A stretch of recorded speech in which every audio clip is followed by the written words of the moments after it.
देखने चलोगे मेरे साथ? वो पहाड़ फिर से सफेद होने वाला है। रंग ले जा रंग मेरा तन मेरा मन, ले रंगाई चाहे तन चाहे मन। हम चल पड़े घूमने वो पहाड़ सफ़ेद देखने।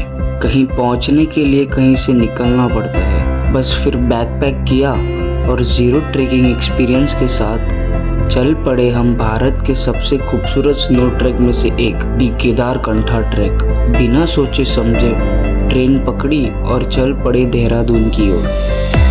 तो चलिए शुरू करते हैं। पहला दिन सुबह 7:30 बजे हमारी बस देहरादून से चल पड़ी ट्रैक के पहले पड़ाव की ओर, सांकरी। यहीं से होती है जर्नी की शुरुआत। पहाड़ियों के हाथ का खाना खा के ऐसा लगा मानो प्राकृतिक हो। ट्रैक की होती है पहली सुबह। टेम्परेचर मानो सिंगल डिजिट में हो। ट्रैक के शुरुआत से पहले हमारे गाइड यानी बडी ने ट्रैक की पूरी ब्रीफिंग दी, लेयरिंग से लेके पूरे इक्विपमेंट्स। अगस्त नॉर्मली कपल थर्मल अभी तुम डाल रखा किसी ने पक्का। सो फाइनली शुरू होती है दी केदारकंठा ट्रैक। सब जोश शोर से चढ़ रहे थे। 10 मिनट ट्रैक करके ऐसा लगा बस अब और नहीं।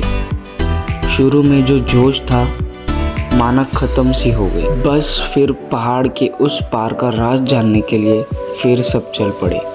मेरी हालत जैसे बिना पेट्रोल की गाड़ी चल रही हो। जैसे तैसे पूरे 4 किलोमीटर 6 आवर्स का ट्रैक करके हम पहुंचते हैं हमारे जर्नी का पहला डेस्टिनेशन, जूड़ा का तालाब। हमारी रात उसी कैंप साइट पर बीतने वाली थी। ऐसे वातावरण में खाने का अलग ही एक्सपीरियंस था।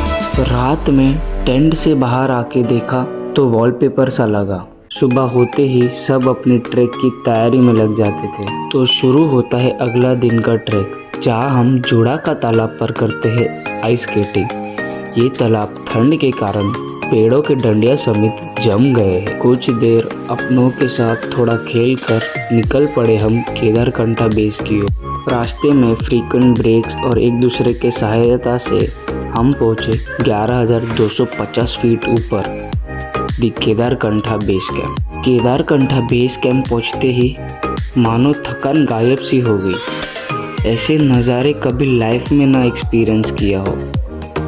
पहुँचते ही स्नोफ्लेक्स गिरना शुरू हो गए। कहा जाता है कि दुनिया में कोई भी स्नोफ्लेक का साइज सेम नहीं रहता। कुछ देर बाद हमारे बडी ने अपनी आखिरी ब्रीफिंग यानी समिट की ब्रीफिंग दी। सब काफ़ी खुश थे। बस कुछ घंटे और फिर समिट। और फिर अचानक अंधेरा होते ही मौसम ने करवटें बदल दी। एकदम से स्नोफॉल बढ़ने लगी। लोगों की नींद के साथ सपने भी उजड़ने लगे। हम सबको जगा दिया गया और बाहर आने की अनुमति नहीं दी गई।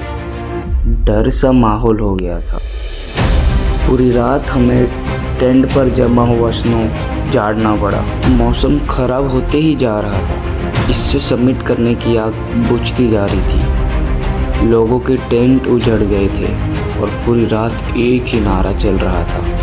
वो था 1 2 3 4 टेंट हिलाओ बार बार। ऐसे करते करते सुबह हो गई।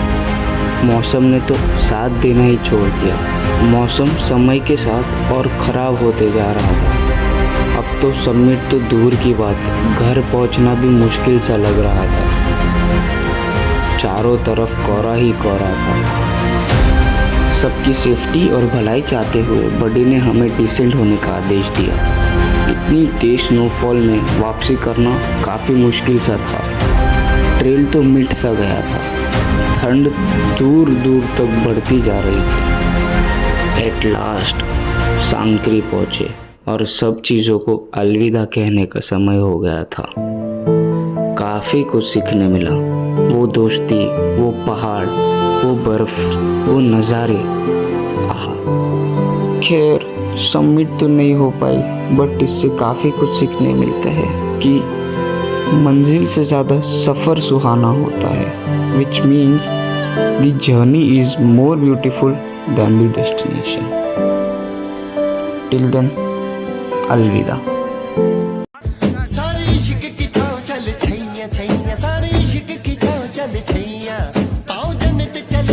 छैया छैया पाओ जन्नत चले चल छैया चल छैया छैया छैया छैया चल छैया छैया छैया छैया चल छैया छैया छैया